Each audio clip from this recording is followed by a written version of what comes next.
Welcome to the May 18th, 2021 episode of Reactive Consciousness, the in-depth podcast about what happened this week in our lives. I'm your host, vysethebold, and this is... Lotus Prince. And, a lot going on in the world right now, but not a whole lot in gaming, unfortunately. But we'll only address this sideways, I guess. But, yeah, we have an interesting week. We do have some really neat stuff going on towards the end here in a non-gaming segment. Yeah, this is one of my favorite things. Yeah, this is fans of this particular thing could not have had a better week. But I digress. The big topic of this week, you brought up specifically, and I wanted to give you a chance to talk about it. But this is kind of also a thing that is kind of happening as we're talking to. So there's been some more recent developments. So I just want you to have a chance to speak your mind about it. Yeah, I'm going to do my best to gloss on the deeper issues at play here. But basically what happened is I think it's pretty much common knowledge that there's an Israeli-Palestine conflict, which we are talking about on our video game podcast, but there is a relevance to our wheelhouse for this. And it was really bizarre. Yeah. IGN, I don't think they did it on Twitter. I saw a Facebook post about it, but IGN was talking about the Israeli-Palestine conflict, and they linked to some relief funds, like charity things for Palestine, because Palestine is being bombarded. And later on was it on? I think it was on Twitter. IGN's Israel branch, IGN Israel, posted, well, obviously we're going to be on the side of Israel. We're the Israel IGN. And we're like, this is weird. We have conflicting perspectives both from IGN. I understand that IGN is not one person. There are certain things that are international, so different people within IGN's overall branch could have different perspectives. But it's weird to see. And then later on, the initial American IGN post with the Palestinian charities and whatever deleted their post, and people suspect that they were compelled to, so as not to rock any boats. So it's well, look at this. And Kotaku reported about it and did link to the original charities and stuff like that. IGN can't post anymore, so we will, that kind of thing. I'm not going to go into my perspective on the Israeli-Palestine conflict. I have any sort of idea of what I'm talking about in an intimate way, but that was the situation that people within the gaming community certainly noticed. Obviously, the conflict is bigger than fucking video games, but this was just a weird thing to see from IGN and from IGN. So my understanding of the genesis of this, well, not with pun intended there. Yeah, I was. You beat me to. I was like in the Tanakh. Yeah, Israel. Israelites and Palestinians would know all about that. The Tanakh. Yeah. But of this situation is that apparently IGN licenses out its branding and its network to local firms. So it's not like they're managed under one banner. It's more like they're a unified brand with many contributors, and it's not like they all have one hive mind that dictates what their programming is. Because in IGN Israel, we have no idea what they're going to be into over there. So and not only that between different countries, but I mean, going back to what I mentioned earlier, more specifically within single branches, we've had this discussion before, even with game reviews. I can't believe IGN gave this game whatever rating. It's well, no, that employee did. That kind of thing. Yeah, but they're you'll notice that there's a certain level of care that IGN has, which is none. Technically, that's like a Simpsons joke. What? That's a level of care. Yeah, I mean, IGN has been known for letting certain things slip through the cracks. Yeah. Normally an editor, like a big time an editor in chief of a magazine or something like that, would make sure that their the reviews are at least within line with something or at least have a certain amount of quality threshold. Well, yeah, you like mentioning the original Nier review that just didn't notice the map that took up like a quarter of the screen at all times during gameplay, and I've mentioned the God Hand. Their own screenshots. Their own screenshots. Yeah, that's embarrassing. And I've mentioned the God Hand thing where a lot of the stuff is objectively wrong, but to be fair, it's a little harder to notice that in a panic. But enemies spawn out of nowhere. Like, no, they don't. They show you, like, they literally have camera angles showing kind of where they're coming from. You don't know the level layout. That makes it tougher to figure out, but they do not come out of nowhere. Yeah, and there was a lesser known instance for Patapon 3. I think they gave a 3 out of 10 because that's obviously every single fucking bad review is a 3 out of 10. It's always a 3. Yeah, and God Hand, Double Dragon Neon. I think I have to tell you, it's very difficult to get below a 5 in most situations. Yeah, it's a 3 is like, I'm so mad I broke my disc or whatever. Exactly. Like below 5 have to be not functioning correctly. And those games, God Hand is a bona fide classic. God Hand is hard as shit, but it actually functions perfectly. It's just like level 1. It's just a difficult game. Well, yeah, I've said, which it's literally in its advertising, by the way, but like I've said this about Deus Ex as well. Like the first level of the game is harder than even the last levels of the game.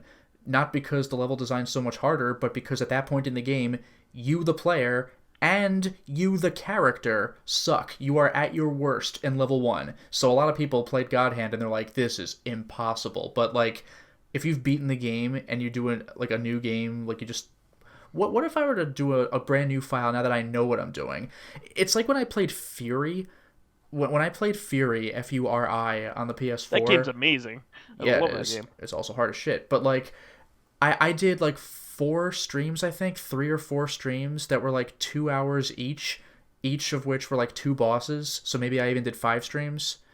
And when I decided to try playing the game again, I beat the whole thing in 2 hours. Like, the first boss felt so slow, and I was like, how did I ever have trouble?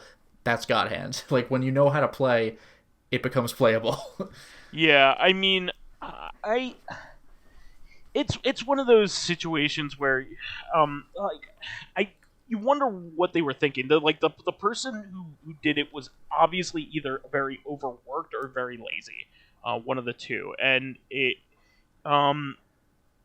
it's really a shame, and it happens to happen on games that maybe are not AAA, so maybe they were just assigned to a freelancer or something. Well, that was a third option I was going to bring up. We'll talk about this more in Corrective because this is one of our comments. But sure. Maybe they were just like, "Hey, you play this game." It's like, this isn't even my kind of game. Well, whatever, man. This is what you're playing. Shit. So maybe even if you or I were going to play a racing game or a sports game, we would notice the complexity for what it is. You know what I mean? And I would say it's complex, and I don't know what all this crazy shit on, those football plays where it's a million X's and O's, and I don't know what the fuck it is. I'd be like, well, I'm running the player. I don't know what the game is, so there's more to this review than I'm going to say. But you would also try to learn how to play the game correctly so you could give it a good review. Yeah, this is the basic level.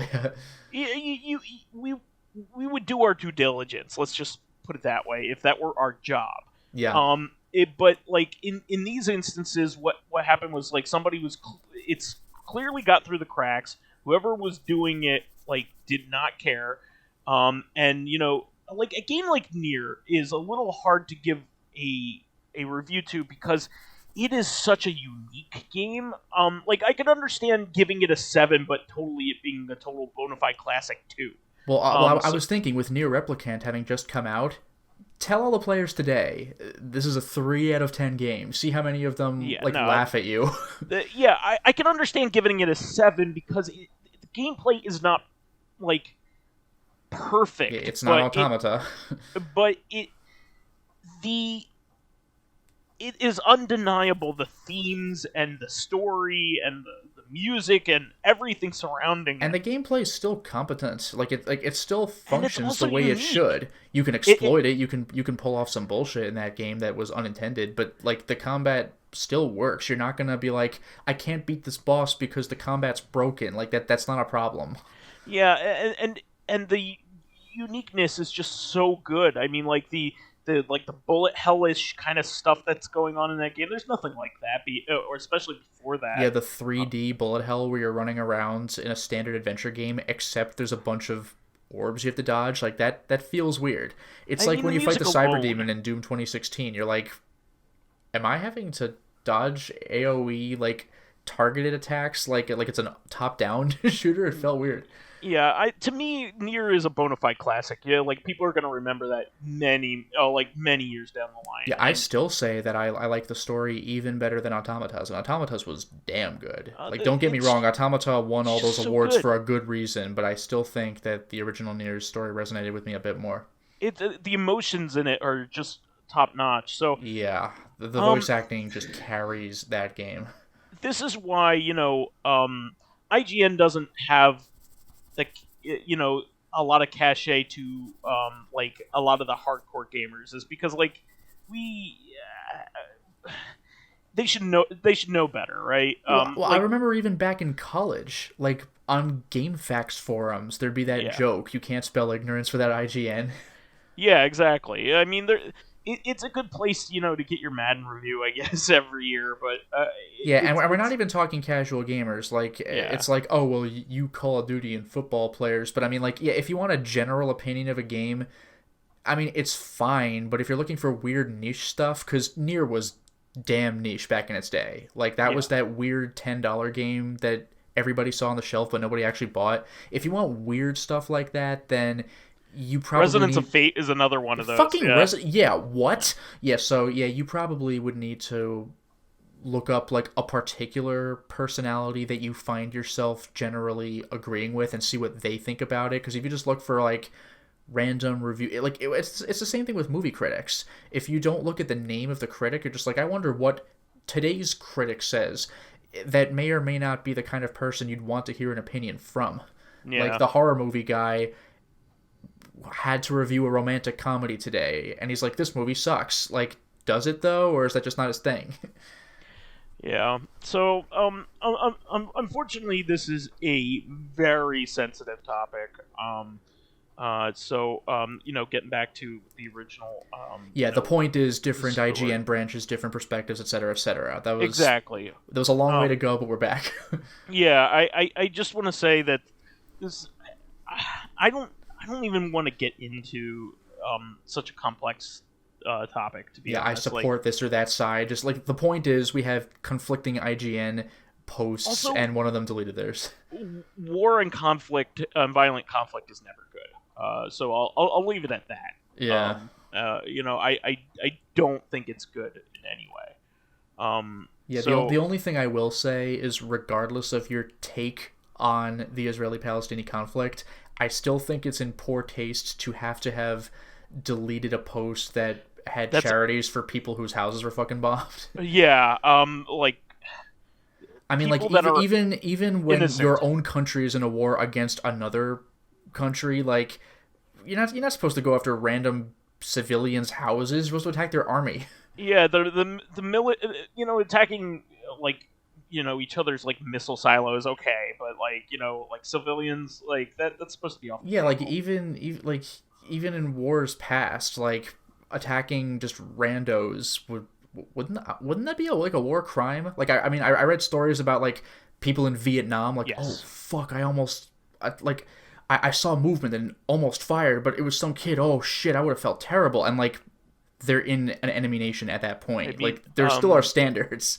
They did another thing today where they bombed Al Jazeera and Associated Press, which you're supposed to leave press alone. Yeah, there are certain people you don't touch. Like, literally, don't shoot the messenger. And like medics. Yeah, I was just gonna. Yep, medics, hospitals. Yep. That's bad policy. I no matter who's doing it, honestly. Yeah, I'm not 100% sure about press, but I think attacking medics is a war crime. No, press is too. Press is too. Okay, I was wondering if that was just bad because taste. It brings truth to the whatever's happening on the ground. Yeah. You're not supposed to be attacking press. Yeah, this is bad. Yeah. But let's move on. So this was an interesting story. It doesn't confirm anything, but it confirms intent, which is always a nice thing. And we do have evidence of them moving forward with this with this initiative as well already. So this is a pretty cool thing. So Sega, Sammy, and Atlas, I guess, they're all one big happy family. Released a recent financial report. Their financial report for investors that says that they are reevaluating their IPs to determine which dormant IPs are potentially good to see a remake, remaster, or a reboot, or even a sequel, or revitalized in some which way, which is a huge deal. I think, and they listed specific titles, which is even cooler. So there's a number of things going on at Sega right now, but amongst what was on the list was Crazy Taxi, which has we had an HD re-release of that during the 360 PS3 era. Yeah, which didn't that famously have the Offspring stuff removed? So there was instantly a mod to put it back in. Yeah, you need to get the PC version because there is a mod to reinsert the Offspring, But as far as I'm aware, as far as numbers go, they've only ever gone up to 3, right, on the original Xbox? Yeah, there's also some spin-off mobile titles and stuff like that, but and PSP titles and stuff like that. But didn't even know about the PSP stuff. Damn.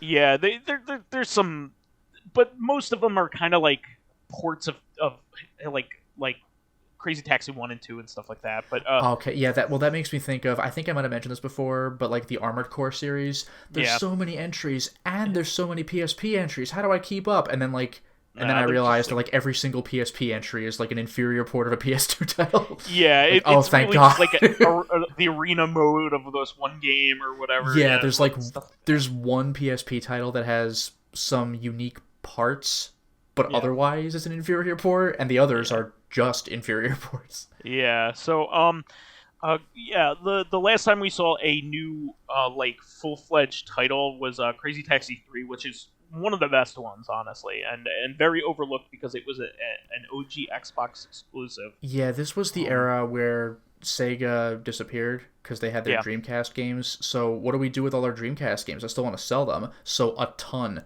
went, they split them. A ton went to Xbox, a ton went to GameCube. I didn't realize only at the time. A couple went to PS2. Yeah, a few. But Xbox Fighter. had Crazy Taxi and Jet Set Radio Future. Both Xbox and GameCube got Phantasy Star Online. GameCube got Skies of Arcadia, the Sonic Adventure games. It was Billy a whole Hatcher. thing. What was it? Billy Hatcher. Oh, I forgot about that. Yeah, Super I Monkey only Ball. knew that as a GameCube game. Yeah, Super Monkey Ball. You also had Yep. Just a few other really good Sega games that ended up on GameCube. Even 18-wheeler Oh, and Xbox got nothing got Outrun Shenmue 2. 1, but Xbox got Shenmue 2. Yeah, it got Outrun 2. It got Panzer Dragoon. That's right, Outrun. Yeah, oh yeah, Panzer Dragoon, Orta. I think original Gun Panzer Valkyrie. Dragoon, Gun Valkyrie. I think original Panzer Dragoon was just trapped until the remaster. That was Jet Set Radio Future. Yeah, I did mention that one. Yeah. But yeah, OG Panzer Dragoon though, there was an official PC release at the time, but otherwise it was pretty much trapped and had to.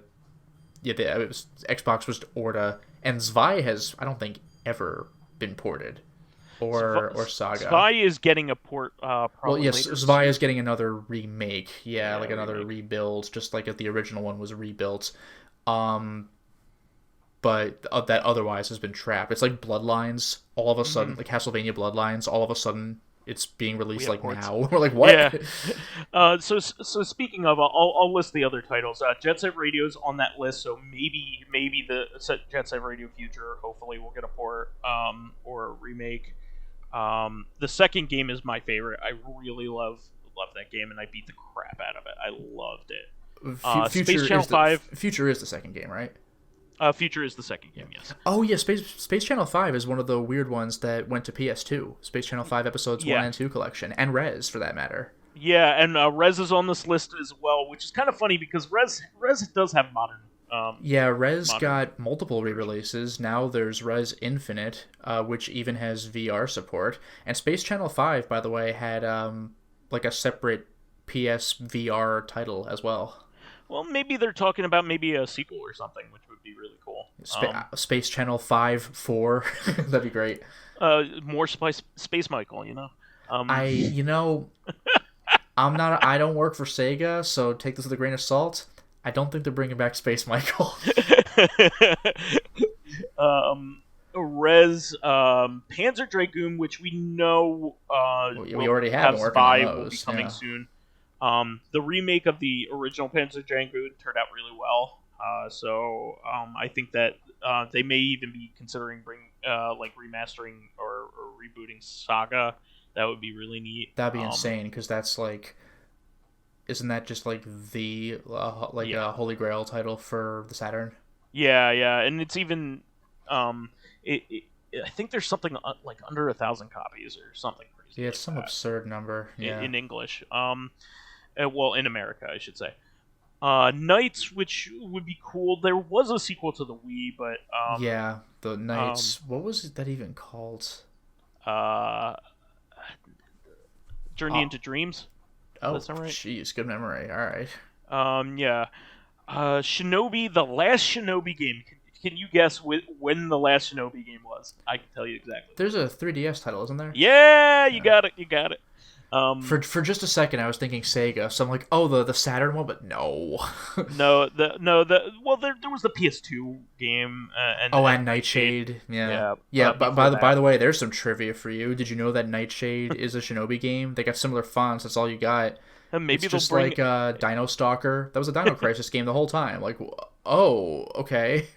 Maybe they'll bring back a sequel to the Cyber Shinobi for the Sega Master System. Jesus. That game's terrible, by the way. Oh, I'm sorry. Okay, sorry. For a second, I was like, that's terrible, but I was confusing it with Ninja Gaiden for the Master System, which is weirdly good, and also a Sega Ninja Gaiden game. Virtua Fighter, which we know is in the works. Thank you. I don't even play Virtua Fighter, and I'm hyped for that. Like, we've been getting 5 and 5 Showdown since the PS3. Like, Yakuza brings it back every so often. When is there going to be a 6? I want to see high-level Virtua Fighter tournaments, because those are, like, the craziest matches ever. Ultimate Showdown is on its way, so we're very happy about that. Mm-hmm. Altered Beast, which I'm surprised by. The last Altered Beast game was a Europe-only PS2 game, which I hear is not very good. No, it's terrible. One thing was kind of funny was I think at one point I tried to buy it online, and I was asking the person if they shipped to the US, and I don't think they did, and he was like, dude, the shipping's gonna kill you anyway, and plus, like, the game isn't even very good. Just like sold you, took you out of the sale. Get out of here, you filthy American. I'm not paying that shipping. House of the Dead, which we already know is coming, a remake of the first game, which that's very happy for. Wow, okay, yeah, I'm very happy about that. And Soul Hackers, which was a game which was a remake of a Saturn game that appeared on the 3DS. That is a Shin Megami Tensei game. I was going to mention, I swear I've heard that title before. Yeah, Soul Hackers will probably end up on the Switch. I mean, why wouldn't it? SMT Nocturne's coming on the Switch. Yeah, and Soul Hackers is a good game. So and a bunch of SMT games have been... Well, Persona's been on, PlayStation and stuff, but... Everything else. Yeah, like the SMT4's been on the 3DS. The other SMT4's on the 3DS. Yeah. The Persona Q stuff. Yeah. Well, 5 is coming to Switch. We know that. Okay. And so is 3. those are coming. But I find 3 to be more interesting. It's like 5 really, it wasn't already on the Switch, but 3 it's like, oh, bring it back. Yeah. So I think this is pretty cool to have Sega actually like name these by name. I mean, Jet Set Radio Future. It could just be a port of the 360 version, but there's a little bit of hope that maybe Future will become a backwards compatible title at least.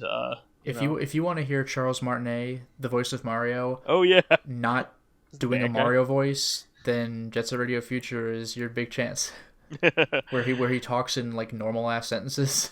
Yeah, I was such a huge fan of that game because like when the OG Xbox came out, there were actually a pretty good decent group of games. There was of course Halo, which was the standout one, Combat Evolved, but then there was Jet Set Radio Future, which was I spent so much time playing, and then because I was a big Sega fan, I was heartbroken once the Dreamcast died because I loved the Dreamcast at the time. Yeah, like I didn't own it, but I remember playing a Phantasy Star Online at a friend's place and Soul Calibur 1, and I was like, this is next gen. Like, this is it.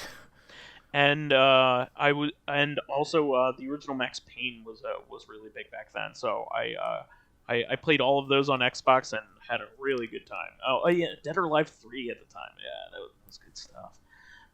But yeah, I'm excited. There's also that this has been confirmed. Like this is straight from Sega. There is a rumor going around that Sonic 3 plus Knuckles, Sonic 3 and Knuckles, will be part of a new collection. I'll take it with a grain of salt, but I also think it's likely.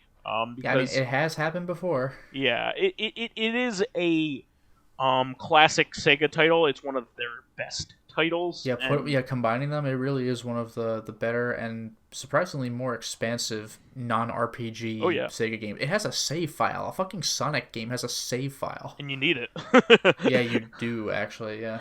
But yeah, I would love to see them finally make a definitive version of Sonic and Knuckles, Sonic 3 and Knuckles, because it has just been jerked around so long. I think the last time it was released was the PC version of the Sega collection, the Genesis collection, and that's been a long time ago at this point. And the only way you could play it on any current system other than that is you could play it on the current Xbox, but you have to go through a bunch of hoops in order to do so.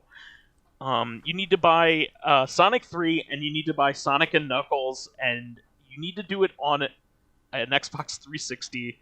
You have to do it from there.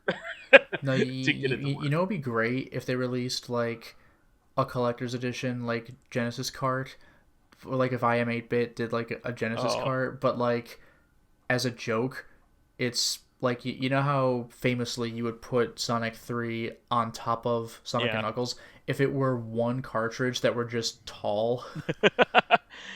You know what's kind of fun is they are working on lock-on technology games like in the fan space right now, which is kind of neat.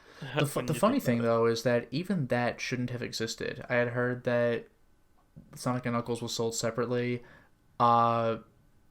to like coincide with the Christmas season or something like that, because like there was a rumor like, oh well, it's too much data on one cartridge. No, that's not true.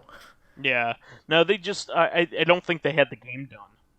Like quickly, Christmas is coming, release something. So exactly. So lock-on technology didn't have to exist, but it does now. Probably the first instance of an expansion being released on a console. Like I can't think of like. Yeah, there's been PC expansions, but yeah, consoles. I can't even. It's hard to think of any. Like, forget before, just any others. DLC. There was some stuff after like that London GTA game like for the PS1. Oh, wow. That's an expansion game. I forgot about that. Yeah, there's only a couple. Let's face it. Yeah, there's not like terribly before many. DLC stuff. Does Alone in the Dark, Jack in the Dark count? Jack in the Dark. Now that's like a freebie giveaway though. Okay. And that wasn't a console game either. So Christmas Nights. Yeah, maybe Christmas Nights. Maybe that's more of a demo. Yeah, that's still fudging it. Yeah. Yeah, no, I think there's only a few instances of an expansion, like I'm trying actually to coming think to of stuff console. like Doom, which very obviously had expansions, but on console, I'm wondering, like maybe They not. just re-released it, Yeah, like as Final Doom or whatever. yeah. Um, but yeah, I'm excited for this Oh, era. I mean, did Sega's they actually? Wait a minute. Did the PS1 ever do Warcraft 2 Beyond the Dark Portal? no, Oh, well, and I tried. they didn't do any expansions for Diablo or anything like that either. Oh, I Um, tried. yeah, no expansions for StarCraft on N64, unfortunately. I can't even believe there was even StarCraft Regular. 64. Like that's insane to me. I'm excited because Sega is once again like doing all right, and Yeah. they haven't done all right for a long time. So they are in a good space right now, and they are thinking about like making some more traction. Uh, Capcom is still the best third party around, though. Well, Japanese third party. Let's put it that way. I love everything Capcom does, honestly, and but Sega is up there, and they're obviously like my favorite like third party company because just like I grew up with them, so I remember I'm when they glad. were a first party company. Exactly, exactly. I remember when their Japanese branch hated their American branch for no apparent reason. Um, And now we have to fill that void with Sony, the American branch hating the Japanese branch. for some reason. But yeah, this was really cool out of the blue news as well. Disney announces Lucasfilm Classic Games, which appears to be like a new like a branding initiative, which is Yeah, I pretty heard about cool. this. This is pretty crazy. But they're going to do a Zombies Ate My Neighbor and Patrol collection for Switch. So Yeah, Ghoul Patrol I think is lesser known, so much this is a lesser cool known. thing to pack in. You know, Yeah. be a funny plot twist, even though it's for Switch. So this would make no sense. But plot twist, it's the Genesis version of Zombies Ate My Oh, Neighbors. Son of a bitch! that would be stupid considering that Ghoul Patrol is like an SNES only game. So like Yeah, they only that's need one to of the work on reasons I one never engine. heard about it back in the day. It's like it wasn't even for my console. So they're probably imploring digital Eclipse for this. I cannot I can't guess that they would be doing anything else because they used them for the Aladdin collection and like Yeah, the Lion King collection. and that was great. But yeah, and they did improvements too. They released like a better version of Aladdin that never existed. They did like a Final Cut version of Aladdin. Well, it'd be nice Um, if they did it with the Lion King and made it so it wasn't bumped up in difficulty to combat renters. What was the real Lion King game supposed to be? yeah. Well, Lion King, but without mazes and that stupid final battle where you have to press like a combination of buttons that nobody knew. And the I just can't wait to be king level with the monkeys throwing you around, which Yeah, like maze levels. no Yeah, child under. Yeah, I guess it is kind of a maze level. You know, nobody understands. Yeah, and the yeah. actual cave maze at the end, which is like impossible. And that's right before the cool part when you become adult Simba and you can actually attack. Um, Well, the yeah. cave maze is when you can attack, but the I just can't wait to be king is obviously No, you're not there yet, so you're a the, kid. Yeah. the cave maze was the last cub level. It was like the midway point. Oh, are you Uh, talking about the elephant graveyard? yes. Because like I think there is a part shortly before Scar where you're still going through tunnels and having to kill hyenas 1,000 Oh, times. maybe there's another one, but Unless Kid Simba jumps on their head and kills them, maybe that's what yes, it he is. does. He Okay, so does. maybe I'm confusing it with that. All right. Yeah, but adult Simba can actually swipe. Yes. Which yeah, but this is really cool because Ghoul Patrol is a very lesser known game in this case. Zombies Ate My Neighbor is a bona fide classic. Like this is a game that a lot of people love from this era. It is repetitive, but it's a lot of fun, and it's one of those better like co-op games. And it has a lot of personality.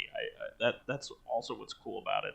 The enemies are all weird, like kind of like parody versions of things that you know, like kind of like Jason, Leatherface kind of Yeah. characters. There's And the game zombies, is obviously.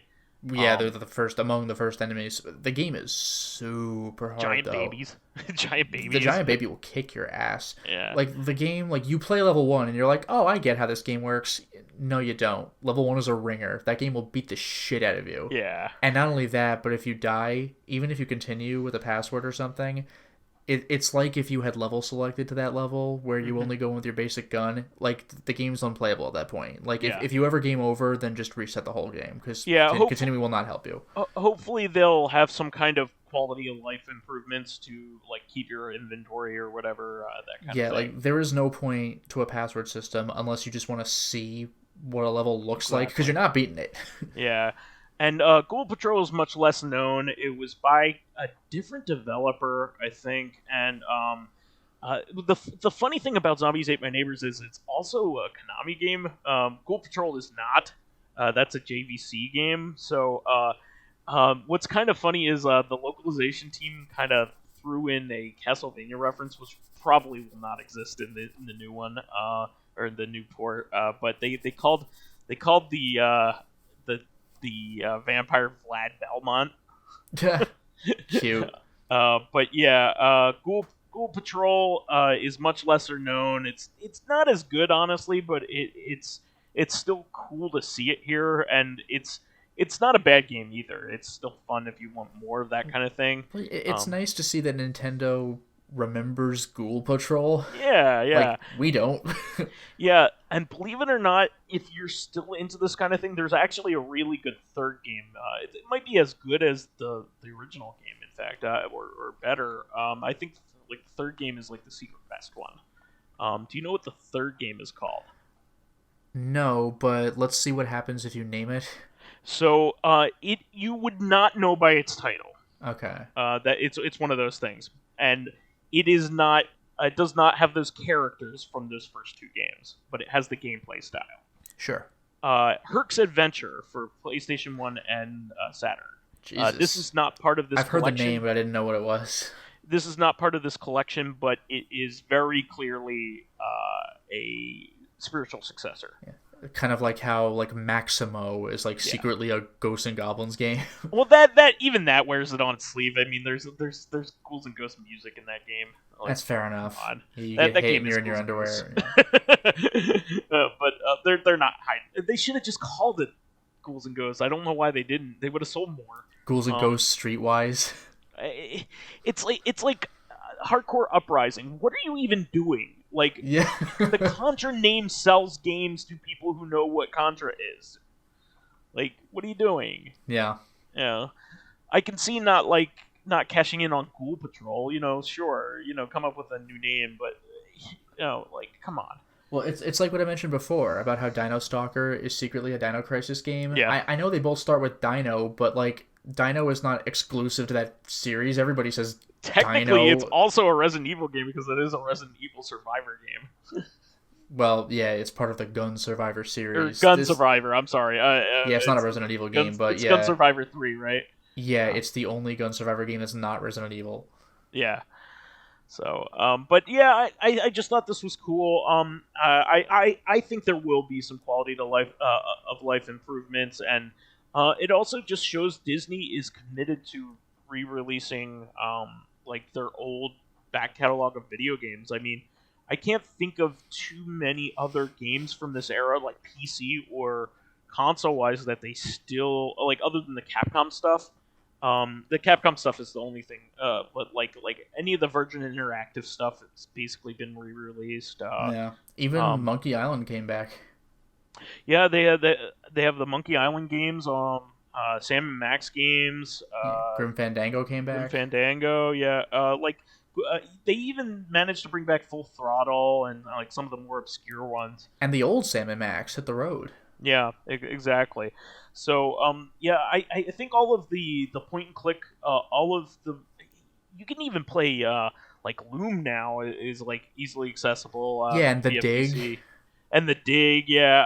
I was gonna say probably one of the most obscure of the point and click Lucas Arts games actually had a re-release, which was Zack McCracken.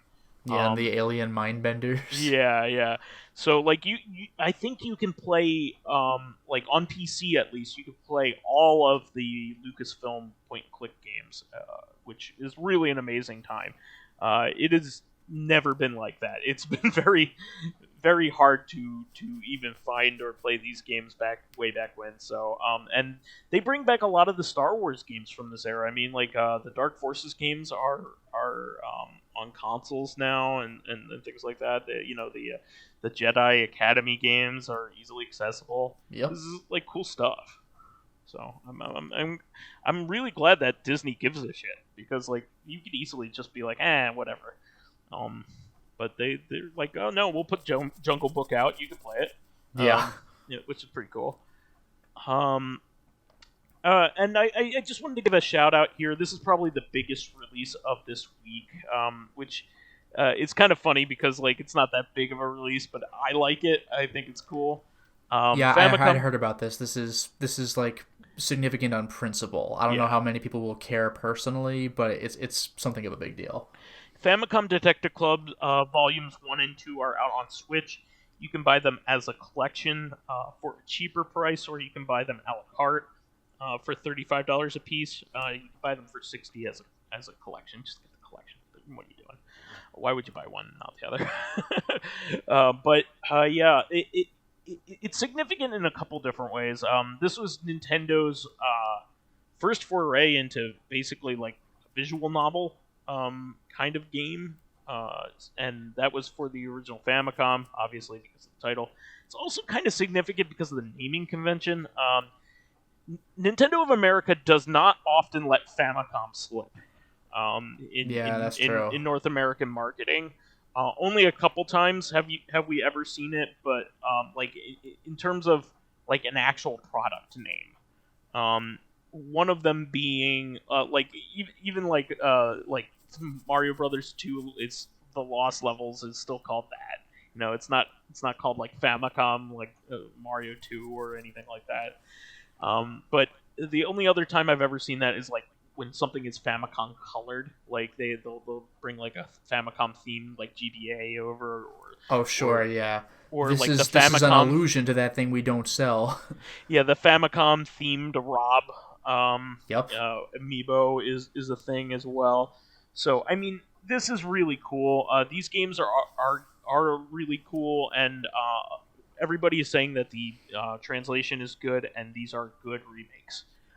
So especially now that visual novels are a popular thing, I wouldn't miss out on this. I think it's going to be they're going to be really cool. I picked them up, obviously. I am a big fan of mystery games as it is, and I like visual novels, and I like Nintendo games, so it checks off all of my boxes. I love this stuff, so I'm all over it. It's a shame. It's only a shame that they didn't put them out on a cartridge. I don't know why they didn't. I would have bought that. And I'm just gonna throw this out again, just because they did already have this, pre-release, pre-order thing. But the limited run games Castlevania Anniversary Collection is up for pre-order now. So I'm really, really looking forward to it. I can't wait. I normally don't go for their Ultimate Editions, but Castlevania is my favorite classic series on the old systems. So I'm gonna go ahead and do it. I can't resist. I can't decide which version that I want. I either want. I don't know whether I want the Switch or the PS4. I think I'm leaning towards the Switch just because like it's a cartridge and it'll last longer. Yeah, that's fair. And it's not going to run better on either system. You know what I mean? That's not really the point. So it's more like, what do you want on your shelf longer? And eventually discs have disc rot and things like that. So I think I'm gonna have the Switch version, but I'm really looking forward to this because all the goodies that come with it are going to be really, really cool, and I'm excited. I think it's a cool time to be a fan of this kind of thing. So I'm excited. And our final topic, I know it seems like we didn't have many, but this is really it. but this is a doozy. I think this is really, really cool. So for long-time fans of Adult Swim, there have been some disappointments over the years. Let's just put it lightly. The first big disappointment was that Metalocalypse got canceled without a chance to end its epic story. It was weird because the last thing they released was a kind of movie length, maybe a little shorter, maybe an hour or something, musical special. So like but at least ended on a cliffhanger though, right? Kind of they at least went out with a big number. I'll give them that. As for what happened to the band, I don't think there was anything conclusive about it, but their assistant guy who always, oversees everything they do and takes care of this and that, it looked like he ascended to a higher, order, so that's something. And again, they went out with a big special, so, it wasn't obviously conclusive for the series, but they had it better than fucking Venture Brothers did. Yeah, and so Brendan Small had always planned out a finale, but was never able to do it. And he claimed, he got shut out by whoever was running the company at the time, or what. But there has since been some changeover over at Adult Swim and the Turner label. So it seems like they're giving him the shot to finally finish up the story that he wants to tell. So that's going to be awesome. Yeah, and it's been how many years now? I'm quite excited. Almost 10. But Venture Brothers was the more recent big shame. Yeah, and the more disappointing one, because that clearly ended with a cliffhanger, because we mentioned this on the podcast when it happened. I know you hadn't been keeping up with the latest episodes. Yeah. But I actually had been watching this, and the Monarch is given a revelation. Somebody gives him a piece of information that's very significant, and it does one of those comical, show the outside of the building. Yeah. It's are you fucking kidding me? and that's how the season ends, and that's how the series ends. Really? That's how we're ending everything? That's bullshit. But Venture Brothers also is being given a chance to continue on that terrible, terrible ending note. Yeah, and this was a big deal because they were working on the next season of Venture Brothers, and they had. Yeah, they were obviously not finished with the story. Yeah, they had a pacing all set, and that's a show that's made when it's ready. They carefully craft. That's why it takes so long for it to come out every time. It's like Rick and Morty. It's when you finally hear that another season's coming, you're like, oh, now is the time. Exactly. And this is honestly the way things should be, because this is how it goes on the BBC. They release another season of something when they think it's right to. But there was a big shakeup at Turner, which was I think it was AT&T purchased it. Yeah. So a bunch of their shows got canceled, especially because it was during the pandemic, and people were really, really bummed out that the Venture Brothers was never going to get its proper ending, and they are giving them the chance, which is really, really awesome. And it'll be good because that whole show has been consistently good. Yeah, exactly. You could see how it's evolved the first season. If you go back to it now, you're like, well, okay, but it's just been so amazing throughout. Yeah, once it got to the second season, it really found its footing. If you go back to the first episodes with the Monarch, he sounded, I think intentionally, generic Johnny Quest villain, Dr. Venture, you are now in my laboratory and I will capture you. He had that kind of voice instead of his very distinctive, the new Monarch voice, which is the only thing anyone remembers anymore, because that's his voice. The first episode, I really saw them break through and did something really funny, was the Major Tom episode. Oh, okay. So funny. Can you hear me, Major Tom? Yeah. Can you hear me? That was fantastic. Which is one of the first David Bowie references that have propagated throughout the entire series. There's more. Yeah. I don't remember what my first real funny moment was. Like, one of the early ones I can remember is one of those Johnny Quest robots that's like a metal orb with an eye with like spider legs. Yeah. And I remember Rusty Venture commenting on it. Someone's like, "Why do you have this?" And he's like, "It's a walking eye. Look at that. It's cool." It's cool. But I remember one joke that killed me. Well, I don't know if it wasn't straight up a joke, but it was when I don't remember what the Monarch's henchmen's names are, because you like either never or almost never get them. They're numbers. Yeah. But like the guy who was like the fat comic book nerd who is now like Ray Romano and the nerdy one, right? Yeah, the nerdy one, and the nerdy one's now like jacked as shit. But like he shows up in the Venture's home, I think it was, and Hank sees him and he's like, "Oh God," and he's like, "I guess I gotta fight this guy," and he starts punching him in the gut, and he's like, "Jab, body blow, body blow." I fucking lost it, because this was. Either you personally have seen that arcade game in the arcades. Yeah, that's the thing. Either you happen to have run into that game at one point in your childhood, or you haven't. Now it's on Switch, but this was way before that. Yeah, way before that. Yeah, I really am excited for this, because I can also catch up. On Venture Brothers, so I'm really excited. Yeah, wait until you see the Red Death, who looks like the Red Skull, but he has a scythe. He's voiced by Clancy Brown. He is so scary. He's like the greatest, because he's like Mr. Family Man when he's home. Oh yeah, and like a living terror when he's out.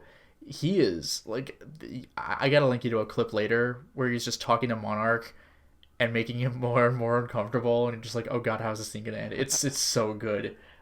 I used to dream of pissing on this.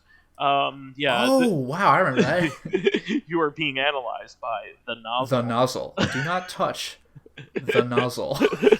Get away. And they never explained what the hell that was. Nope. Like, stand still for the nozzle.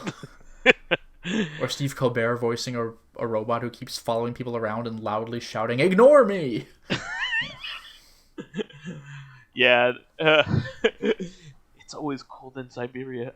It's just so good. There's just so many good quotes, and there's a lot of really good ones. Yeah. Yeah. No, it's a great show, and the big surprise out of this announcement, like I don't think anybody was asking for this, but they are also doing an Aqua Teen Hunger Force movie, which is their second movie. Yeah, I was going to mention, this is kind of funny, because the later seasons of the show got weird to the point where even the people who like got high and watched it couldn't follow it anymore, yeah. And they already had a movie. So like, I guess I'll take another one. I don't. And not I saw only the first movie, but and I was like, it had a definitive ending. Like, it had a last episode. I didn't even know that. It had a last episode that like felt like a last episode. Well, then maybe this is just another meta level joke. Like, here's another thing. I don't know. I still think I didn't watch too much Aqua Teen back in the day, but the Brood Witch, the cursed sandwich episode, the best episode by far. I love that episode. You cannot disassemble the Brood Witch. Well, obviously I did. Yeah, the Brood Witch cannot be taken apart or disassembled. Well, obviously it can, because I just did. Zero fucks. And then the last moment of that episode is like the funniest thing ever. You won the prize. Congratulations. You're something else. What do I win? Free brain surgery. Smash cut to him lobotomized. Now eat it. Immediately eats it. Gets killed. Now eat it, bitch, and then he now eat it. Oh, what? You picked off the sun-dried tomatoes. Oh yeah, I don't like them. I like that one. I like the H. John Benjamin episode where he's a moth. I don't remember what episode it was from, but Dracula has a very iconic line where it's like, I get it. I ain't laughing, but I get it. There's also the cybernetic ghost of Christmas Past from the future. Perfect. I remember our friend in college, Perry, really loved the part where, because like he always goes to flashback by like producing smoke, and now I will tell a severely long story. Like, what is this? I love the episode where they have like a Japanese alien living with them, and he's like peeing on everything. I don't think I've seen that one. That one's really funny. There's also they find a mummy in their crawl space, and like they find out that the curse of the mummy is not like a curse where like you'll die or whatever, but he just sticks around your house and is a terrible house guest. Oh no. I also like I also like just about anything with Carl where he's just like, oh great, like now I gotta deal with this. Like he's always like he always comes off as angry, but he surprisingly rolls with almost everything that happens. It's a minor inconvenience rather than like he'll yell at Frylock like, you fucks, but like he's dealing with it every time, no matter how much weird bullshit happens. Speaking of, there's Dr. Weird, who's just a whole other bit of amusement of his own. I have lost weight manually. Release the phone spiders. It's the most horrifying move ever. My favorite is more corn. It's not even the corn one. More corn. I have this time will be different. My ass has decided to eat my hand. And then he swallows himself into his own my ass hungers for more. What? And then he like Ouroboros himself into his own asshole. And his lab is like on a cliff on the coast of like the Jersey Shore. He's just like, he's in my state somewhere. I don't know. I love it. But yeah, I'll take it. I mean, C-Lab was really a good part of the early Adult Swim stuff as well. But that show got bananas. I barely watched C-Lab, but the episodes I did see, I think, are some of the funniest ones. Oh yeah, I have seen the dodgeball cannon. I don't know if I saw a dodgeball cannon. I saw the Bizarro one, and I saw the one where Murphy's trapped into the vending machine for the whole episode. Oh, the Bebop Cola episode. Yeah, that one's really good. Where he just gets repeatedly stung by scorpions to the point where he wants it. And, like, shit's knocking teeth out of his head, and some other scorpions, like, running away. The little cleanup robots running away with it. Whoa, are you making a necklace out of those? And by the time the episode's over, he's, like, Green and the Hulk and like crawling with baby scorpions. Like, what the fuck happened? So did you meet the Bizarros? Yeah, I think I might have actually cried when I heard that, because the Bizarro people showed up and they keep saying like, use the computer, no, use the Bizarro computer and stuff like that. And there's one part where Captain Murphy just mumbles to himself like, I hate the Bizarros, and they're like, don't you mean you hate the Bizarros? Like I like, man, it hurt from laughing so much. That was like, that's the stupidest line anyone's ever written. The time travel episode is the best, though. It is so good. And it's like a 15-minute show, so like you should seek it out. It's so which is also funny because you were talking about escalating in absurdity, but within a single episode, 15 minutes isn't very long, so shit gets weird fast, and you actually do kind of have the feeling like, how did I get here from the beginning of the episode? I watched the whole thing, and like, how the fuck did I get here? So, C-Lab, like, the first season is brilliant, and then, like, the second, third, and fourth seasons are, like, I don't even know what this show is anymore. It's just random shit happening.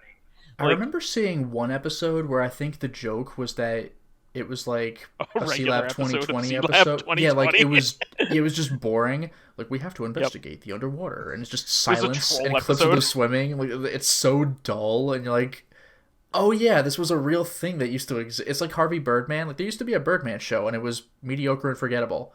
And now we have Harvey Birdman, attorney at law. Although now we actually have, what is it, his daughter? Oh yeah, no, that was actually really good. I saw the that looked like I saw the trailer for it. It looked pretty good. It was good. They're continuing the lawyer Birdman in Birdman costume, and this time Bird Girl, like full superhero costume, but they're just going to work. They don't need to be Birdman or Bird Girl, but whatever, it's fine. I laughed out loud several times during the Bird Girl episode, so nice. I don't know whether they continued it or not, but like I saw the first episode and I loved it. I thought it was really funny. So, yeah, looking forward to that. I mean, I don't keep up on Adult Swim as much as I used to, but it used to be the only channel I watched. Like, it used to be the channel that I fell asleep to every night. Now I don't fall asleep with the TV on anymore. But like, yeah, it like when I was going through my insomnia days, like this was it, and so many good memories from back then.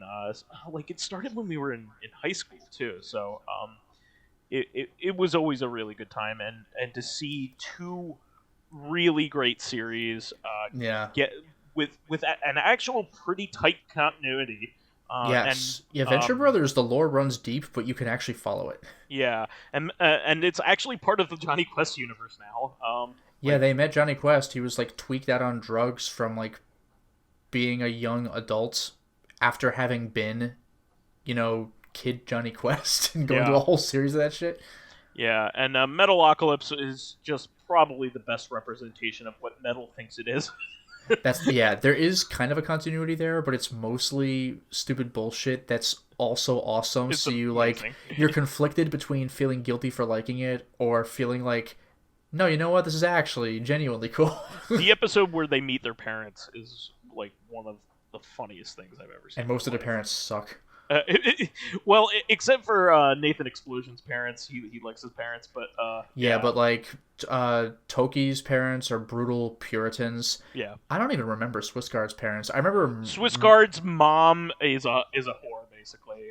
Okay, and Murderface's mom like killed herself or whatever when he was like a baby in like the stupidest way possible, because it's like a Norm Macdonald joke from Dirty Work where it's like, I'm cutting off my hand or whatever, and now my face. It's like, what? Like, so we the viewer can understand this. This is stupid. Like just like in Dirty Work, like he took my chainsaw and now he's using it on me. Like, what? His grandparents raised him, and they're both like almost catatonic. His grandfather's almost catatonic, and his grandmother's very annoying. So like. Yeah, and they're like, and Toki's parents never talk. They just like slap him once, because that's just they're like ultra like Puritan and like cold. Yeah, like, hi mom, smack. You're just like, ugh. And Nathan Explosion's dad ends up having sex with Swissguard's mom. It's really funny. Oh god, I forgot about that. Oh no. And Swissguard obviously is very upset. Did you ever see the big musical finale though? No, I didn't get a chance. Because there's a flashback in it where Toki is trying to join the bands because they're taking tryouts for like another guitarist, and like Swissguard is just like blasting. It's like metaphorically just like shooting people away with his guitar. His notes are so good, people are just going flying. And Toki comes in, and they're like, ugh, I guess I'll give you a chance. And the battle of the guitars they play is like the coolest shit. Like you got to look up just that part. It's so good. But they're like, because like Swissguard like realizes he actually has to start genuinely trying, because they mention repeatedly through the series he's like by far the fastest and most nimble fingers on the guitar like ever. And he realizes Toki's actually giving him trouble, and it's like, whoa, okay. And like it's the coolest thing. And for as goofy as the lyrics can be, in their music, it is genuine, awesome metal music, because it's actually done by real metal people. It's very, very good. Actually, speaking of which, one of my favorite things was when Pickles joined a cult. I forgot Pickles' parents. When Pickles joined a cult, and or no, his girlfriend was part of a cult or whatever, and when they were getting ready to do their big stage production, Pickles was like, hey Nathan, when we do the thing, would you mind throwing in some lyrics about fate or destiny or something like that? And Nathan's like, yeah, sure, why not? Nobody understands what I'm saying anyway. So it's like the greatest thing. But yeah, you'll be electrocuted is like a revelation to me in real life. I was like, you can electrocute somebody through blood. No, I like the opening theme where the lyrics make no sense. Yeah. William, murderface. Nathan explosion. But like the opening where it has the evil boardroom watching the people, like I didn't realize this at first because it's hard to understand. Just saying they're saying the lyrics. Saying the lyrics. Like Toki Wartooth is not a bumblebee. Like what the fuck? Like Swissgeist, taller than a tree. William, murderface, Murder face. Like, what the fuck? Nathan Explosion, doodly, Nathan Explosion. Doodly, doo. Yeah. Ding dong, dekyang, doodly doodly. Like what? Because I didn't understand the lyrics. It's episode 1. So I'm like, what are you talking about? It's like the weirdest thing. He's just saying it in prose. Yeah, Nathan Explosion. I like when they analyze whatever the band is doing. We gotta keep a close eye on them. But like there was one where they were like Nathan Explosion released a new hot sauce called Explosion Sauce that everybody's just like flipping out over, and the guy in the boardroom is like, it actually is very good. Well, we could have an entire episode on the Adult Swim and yeah, where Mark Hamill's voiced character gets thrown into a helicopter blade and threshed, and that's the end of Mark Hamill in Metalocalypse. He's in like one episode for like a second. Almost everybody but the band dies. Yeah, people. Yeah, the audience members regularly die during their productions, and they love it. they'll run away in panic at the time. So the ones who aren't affected love it, and then people keep coming to more concerts anyway. They're the third biggest economy in the world. Yeah, something like that. I remember one of my favorite lines in the show was when I forgot what it was. Where one of their managers was just yelling at them like, "You guys are idiots! You can't tell the difference between anything." It's like, what? Like or when they recorded their, or when they record bleach, or when they recorded their voices in water. Like, let me do a test. La la la la la la. And then they play it back in the water. Like, wow, that sounds better than when he did it. It's freaking amazing. So funny. Well, we do have to get going because we are running late here, but we are both very excited about this, and I will for sure watch all 3 of these. I for sure will watch 2 of them. Yeah, I'm not as invested in Aqua Teen, but I am very excited about, especially Venture Brothers, but close runner-up Metalocalypse. I was disappointed when I heard that they were like, it was kind of an ending, not really, but I was very disappointed when I got the confirmation we're not making anymore. But Venture Brothers really hit hard because that show was very obviously canceled prematurely. Yeah, I mean, this is one of those examples of, like, this is awesome. Like, we always wanted an ending to these 2 things, and we're actually getting it. They're actually giving it. This is super redemption. I'm very excited. Yeah. So that is the show for this week. Please remember to subscribe to the Corrective Consciousness YouTube and SoundCloud pages. While there, please give us thumbs ups, likes, and 5-star ratings on iTunes. It helps promote and spread awareness of the show, and any bit of encouragement helps keep the show going. You can also catch us on Thursday for our sister podcast, Corrective Consciousness, where we will be going over pre-MCU Marvel. Finally, you can friend me as vysethebold on pretty much anything. Just DM me and let me know who you are and how you know me. And you could follow me on my YouTube channel, Lotus Prince. You can hit me up on Twitter at Lotus Prince. And finally, if you are interested in seeing my videos early, getting in on exclusive live streams, selecting upcoming games for me to Let's Play, or getting in conversations with me and other patrons on Discord, then perhaps consider swinging by my Patreon account, which can be found at patreon.com/LotusPrince. Wonderful. Well, we will catch everybody on Thursday then. Until next time, everyone. Bye-bye.